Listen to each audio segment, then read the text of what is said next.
Hi, my name is Etta Carol Fuller. I live in Forest Park, Illinois. I'm 62 years old, recently early retired at the end of this past year. I'm enjoying my retirement. Now, 4 months in, I'm busy. I walk daily. I work out in the gym. Just finished working out before I started this video. And I'm just enjoying life. I have two new granddaughters, ages 1 and 2. I'm traveling more to visit them because they live out of state. However, I am dealing and living with menopause now over 12 to 15 years. I can't even pinpoint exactly. I recall my symptoms starting around 2010 and 11. I was working in social services at the time, and my coworker and I, a younger guy, I was kind of holding him accountable for some workload he wasn't doing and leaving me to handle certain cases, and I let him have it because it has been building up. So he storms out of our office. A few minutes later, I hear some voices in the hall outside my door. I listen, and he's talking to my supervisor, another male, and they're talking about me, and he's saying, she's unrealistic. She's just weird. She's this, she's that. And then my supervisor says, well, she's crazy as a loon. And that pierced me just to hear them talking about me like that right in the hall. And that's what they thought of me. So it made me think, am I crazy? Because those symptoms were starting to manifest. My vision had changed. The flashing had started, things like that.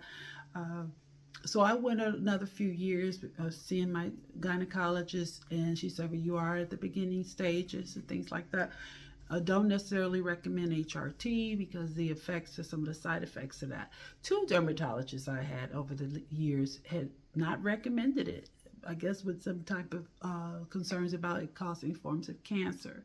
So nevertheless, I didn't have a lot of alternatives, and I didn't choose any others. Now, things like vaginal dryness, she recommended these estrogen suppositories I put in. It gives you a little moisture and things like that. But sex had become to the point the last few years it's like kind of very painful, and my libido is low. I don't really have a drive. It has created a little friction in my marriage, among other things. We're dealing with some things right now at this stage. I've been married 28 years, so you go through a lot in that time frame. Children raising, now we're empty nesters, just trying to figure things out within ourselves, things we're both going through mentally, emotionally, physically, with our health and medicine. So in saying that, some of my early symptoms, the flashing started in the first couple of years. First it was light. The last 10 years has been like a tsunami. I mean, 1 minute I'll feel a trickling, a little hotness, and all of a sudden it's like someone spraying me with a water hose from head to my butt, and I'll be soaking wet. I'm a licensed cosmetologist, stylist, so I still work part-time, a couple days in a salon. And so I can be standing over my clients for hours, and all of a sudden I'm soaking wet. So I make sure I always wear like a t-shirt or a change of clothes. I need to have a different top or shorts or something, because within an hour I'm wet. So that's ridiculous. Sleepless nights. I used to be able to get maybe 4 or 5 hours. Now I'm a little better because I'm trying different alternative remedies, meditation, cleaning up my diet even more. Again, like I say, I exercise pretty much every day with walking, biking, in the gym, strength training, weights, things like that, resistance bands. It has helped. It has helped.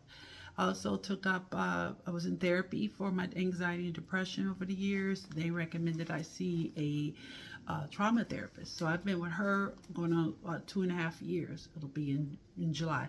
So it has helped me greatly, just educating myself with articles I see online, tips, things like that, changing, improving my diet, my relationships, because during the early to mid stages of my menopause, before I could recognize it and be diagnosed with it, my family like, my kids, you're mean, you're impatient, you're not a good mother. And it beat me up. It beat me up really bad over the years. What I would like to see, but now once it was recognized, the kids had a different take. They've always thanked me for everything over the years now that they're adults.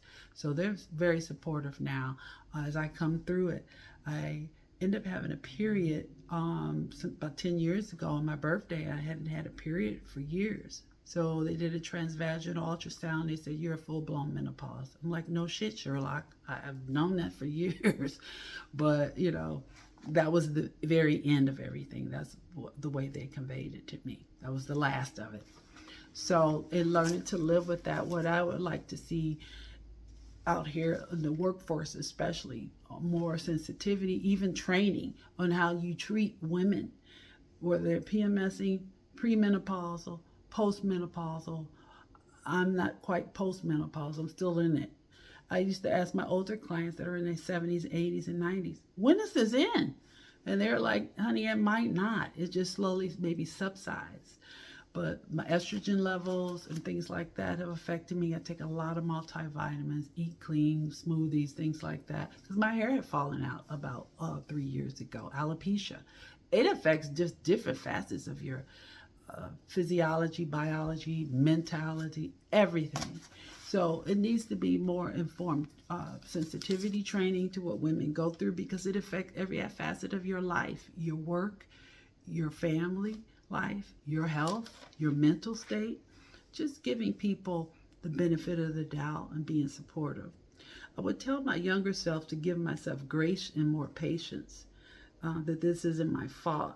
It's just a process in the aging. And understanding education on how to process and survive it is just vital. And I feel like now in the last few years, I have learned that. And to just give myself a break. And when I'm having a bad day, let people know I'm having a bad day and give me some grace, give me some time. I'll call you when I'm feeling better. I'm allowed that. So I take care of myself with mani-pedis regularly, massages, planning my bucket list trips abroad in the next few years. So I'm finding the joys in my life again now at this stage. Better late than never, I say. So my positive message is staying the course and just finding different remedies, whether it's herbal remedies, over the counter, prescribed. You do what women have to do, what's going to help them and work best for them, and not follow the crowd. You got to live your own life. So, and to the best of your ability, and get through this menopause. But it's just a process in our life that we go through, like other people go through, other men go through their things as well. So just giving each other grace, understanding, patience, and love and care. I like just, I know I expect that from others as I give it. So thank you for this opportunity. I hope this answers some of your questions about my journey. It is not easy. It has been hell and back, but I'm glad to know I'm still standing and continue to learn and grow. Thank you.